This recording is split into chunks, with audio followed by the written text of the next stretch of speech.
dhimbilo kulul ayaa afka Axmed Madoobe ka soo baxay waxa uu kala qaybiyay laba dhinac marna ra'iisul wasaare Xamse Cabdi Barre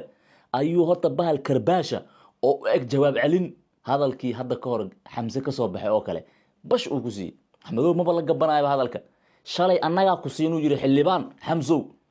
xildhibaan annaga ku siinay ra'iisul wasaarena ka dhignay dad awood marka laga hadlayo shakhsiyeed iyo sidoo kale taageero caalam ba haystay ayaa annaga farta inta noogu yeereen aan niri Soomaalinimada idinka weyn naga taga adigu waxa ka goysay mala Jubbaland jiri ee dadkaaga iyo dalkaaga u tur